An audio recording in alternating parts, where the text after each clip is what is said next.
Assalamualaikum warahmatullahi wabarakatuh. Jumpa lagi sahabat Islami di Islami Belgi. Semoga kita selalu dalam lindungan Allah Subhanahu wa taala. Kisah sahabat Nabi Sa'id bin Zaid radhiyallahu anhu.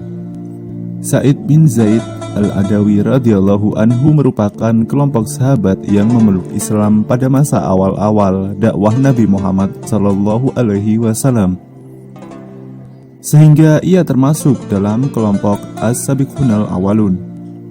Ia memeluk Islam bersama istrinya Fatimah binti Khattab, adik dari Umar bin Khattab. Sa'id bin Zaid adalah adik ipar dari Umar bin Khattab radhiyallahu anhu.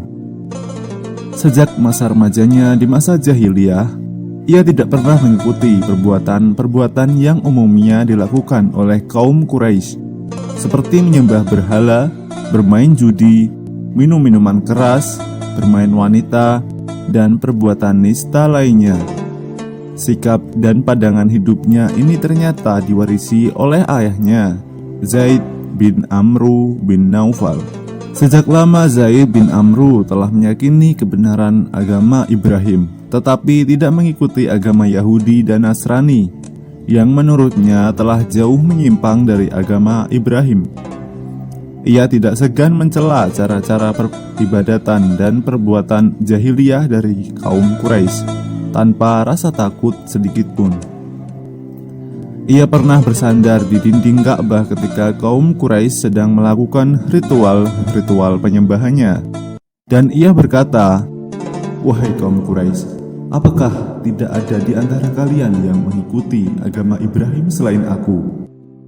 Zaid bin Amru juga sangat aktif menentang kebiasaan kaum Quraisy mengubur hidup-hidup bayi perempuan karena dianggap sebagai aib, seperti yang pernah dilakukan Umar bin Khattab di masa jahiliyahnya. Ia selalu menawarkan diri untuk mengasuh anak perempuan tersebut. Ia juga selalu menolak memakan daging sesembelihan yang tidak disebutkan nama Allah saat penyembelihannya, dan juga penyembelihan untuk berhala-berhala. Seakan-akan ia memperoleh ilham. Ia pernah berkata kepada sahabat dan kerabatnya, "Aku sedang menunggu seorang nabi dari keturunan Ismail. Hanya saja rasanya aku tidak akan sempat melihatnya. Tetapi saya beriman kepadanya dan meyakini kebenarannya."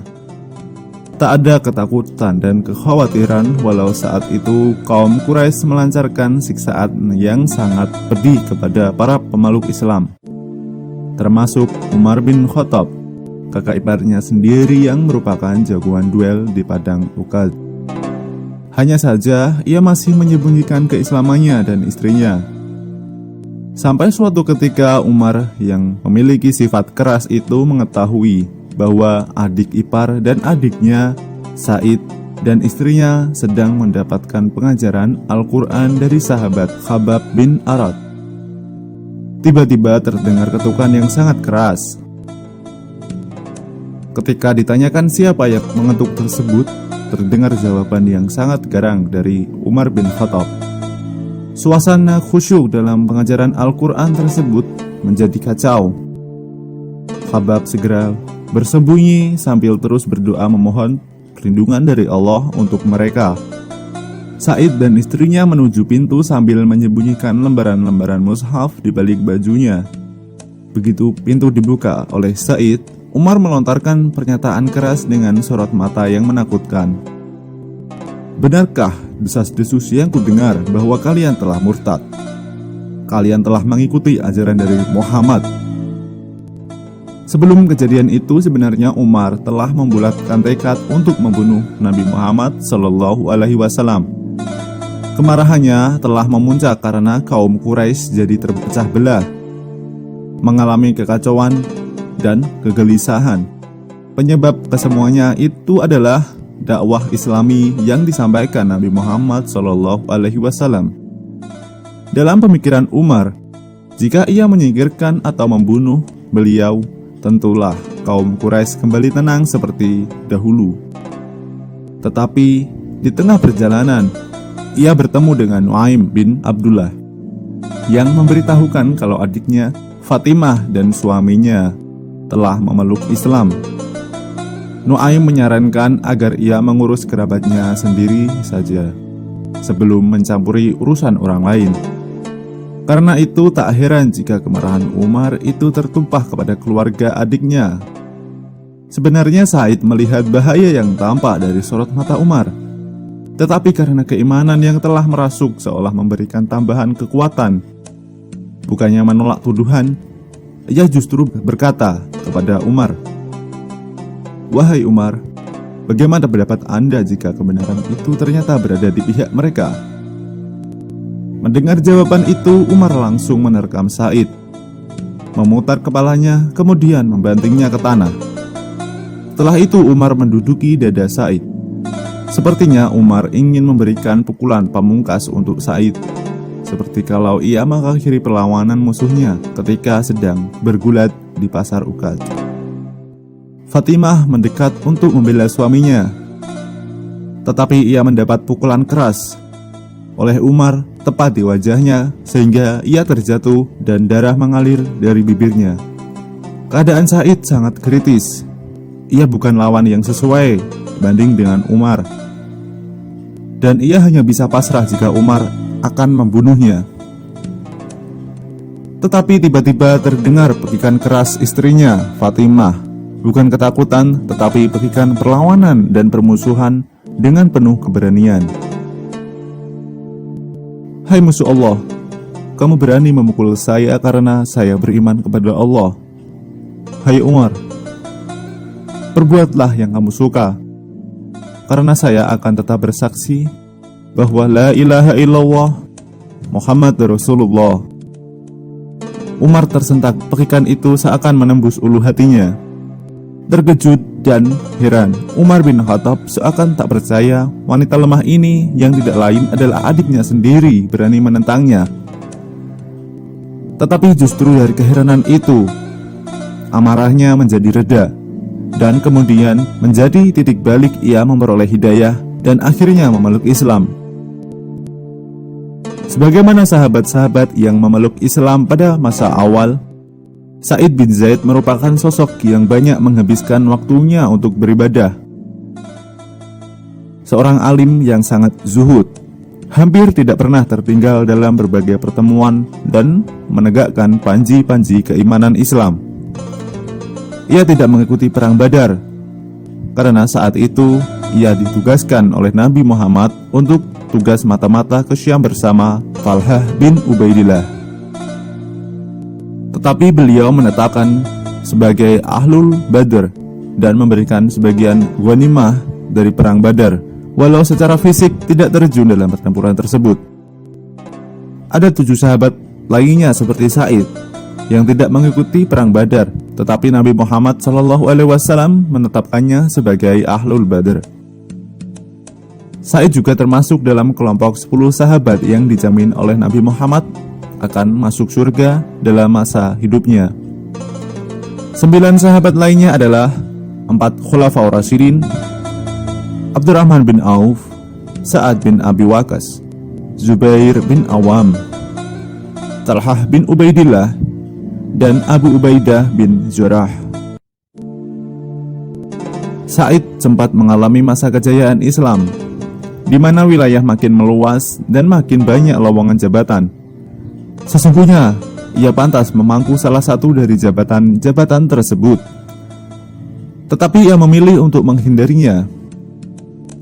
Bahkan dalam banyak pertempuran yang diterjuni, ia lebih memilih menjadi prajurit biasa. Dalam suatu pasukan besar yang dipimpin oleh Sa'ad bin Abi Waqqas, setelah menaklukkan Damaskus, Sa'ad menetapkan dirinya sebagai wali negeri atau gubernur di sana. Tetapi Said bin Zaid meminta dengan sangat kepada komandannya itu untuk memilih orang lain memegang jabatan tersebut dan mengizinkannya untuk menjadi prajurit biasa di bawah kepemimpinannya. Ia ingin terus berjuang menegakkan kalimat Allah dan panji-panji kebenaran. Suatu keadaan yang tidak bisa dilakukan jika ia memegang jabatan wali negeri. Seperti halnya jabatan yang dihindarinya, begitu juga dengan harta dan kemewahan dunia. Tetapi sejak masa Khulafah Umar bin Khattab, harta kekayaan datang melimpah ruah memenuhi Baitul Mal atau perbendaharaan Islam. Sehingga mau tidak mau sahabat-sahabat masa awal seperti Sa'id bin Zaid akan memperoleh bagian juga. Bahkan Khalifah Umar memberikan jatah atau bagian lebih banyak daripada bagian sahabat yang memeluk Islam belakangan, yaitu setelah terjadinya Fathul Makkah. Namun setiap kali ia memperoleh pembagian harta atau uang, segera saja ia menyedekahkannya lagi, kecuali sekedarnya saja. Namun dengan cara hidupnya yang zuhud itu, masih juga ada orang yang memfitnah dirinya bersikap duniawi. Peristiwa itu terjadi pada masa pemerintahan Muawiyah, ketika ia telah menghabiskan sisa hidupnya hanya untuk beribadah di Madinah. Seorang wanita bernama Arwah binti Aus menuduh Sa'id telah merampas tanah miliknya. Pada mulanya Sa'id tidak mau terlalu peduli atau tidak melayani tuduhan tersebut. Ia hanya membantah dan menasihati wanita itu untuk tidak membuat kedustaan. Tetapi wanita itu tetap saja dengan tuduhannya. Bahkan ia melaporkan kepada Gubernur Madinah, Marwan bin Hakam, Gubernur Madinah yang masih paman dari Muawiyah. Atas laporan Arwah bin Aus, ia memanggil Sa'id untuk mempertanggungjawabkan tindakannya. Setelah menghadap, Sa'id membantah tuduhan itu. Ia berkata, "Apakah mungkin aku menzalimi wanita ini? Sedangkan aku mendengar sendiri Rasulullah bersabda, barang siapa yang menzalimi seseorang dengan sejengkal tanah, maka Allah akan melilitnya dengan 7 lingkaran bumi pada hari kiamat kelak." Sa'id memang meriwayatkan beberapa hadis Nabi Muhammad SAW, termasuk hadis yang dijadikan hujahnya itu. Ada hadis senada lainnya yang juga diriwayatkannya, yakni barang siapa yang berbuat zalim terhadap sejengkal tanah, maka akan dikalungkan kepadanya 7 lapis bumi, dan barang siapa yang terbunuh karena membela hartanya, maka ia akan mati syahid. Kemudian Sa'id berbalik menghadap kiblat dan berdoa, "Ya Allah, apabila dia, wanita itu, sengaja membuat kebohongan ini, janganlah Engkau mematikan dirinya kecuali setelah ia menjadi buta. Dan hendaklah Engkau jadikan sumurnya sebagai kuburannya." Beberapa waktu kemudian, Arwah bin Aus yang memfitnah Sa'id menjadi buta, dan dalam keadaan seperti itu ia terjatuh ke dalam sumur miliknya sendiri dan mati di dalamnya. Sebenarnya saat itu Sa'id berdoa tidak terlalu keras, tetapi beberapa orang sempat mendengarkan mereka, dan segera saja mereka mengetahui kalau Sa'id bin Zaid dalam kebenaran dan doanya dikabulkan oleh Allah. Namanya dan kebaikannya jadi semakin dikenal, dan ia banyak didatangi oleh orang-orang untuk minta didoakan. Seperti halnya jabatan dan harta kekayaan, keterkenalan atau popularitas juga tidak disukai oleh Sa'id bin Zaid ini. Walaupun ia sebagai sahabat as-sabiqunal awalin selalu berjuang dan berjihad jalan Allah setiap kali ada kesempatan, dan menghabiskan waktu dengan ibadah ketika sedang menggantungkan pedang. Bahkan telah dijamin masuk surga oleh Rasulullah SAW ketika masih hidup bersama 9 sahabat lainnya. Tetapi ia tidak terlalu menonjol dan terkenal dibanding sahabat-sahabat lainnya yang memeluk Islam belakangan, seperti Khalid bin Walid, Amr bin As, Salman Al-Farisi, dan lain-lain. Hal ini terjadi karena ia memang lebih suka menyembunyikan diri, lebih asik menyendiri dalam ibadah kepada Allah, walau secara lahiriah ia berada di antara banyak sahabat lainnya. Setelah peristiwa dengan Arwah bin Aus dan banyak orang yang mendatangi dirinya, Sa'id merasa tidak nyaman, apalagi kehidupan kaum muslimin saat itu. Walau tinggal di Madinah, tetapi makin banyak saja yang mengagung-agungkan kemewahan dunia. Jejak kehidupan Nabi SAW dan para sahabat masa awal, baik dari kalangan muhajirin ataupun ansar, yang selalu sederhana dan zuhud terhadap dunia, sedikit demi sedikit mulai memudar. Karena itu Sa'id pindah ke daerah pedalaman, yakni di wilayah Akik, dan ia wafat di sana pada tahun 50 atau 51 Hijriah. Tetapi jenazahnya dibawa pulang ke Madinah oleh Sa'ad bin Abi Waqqas dan Abdullah bin Umar, keponakannya sendiri. Kemudian dimakamkan di Baqi di antara beberapa sahabat Rasulullah SAW lainnya.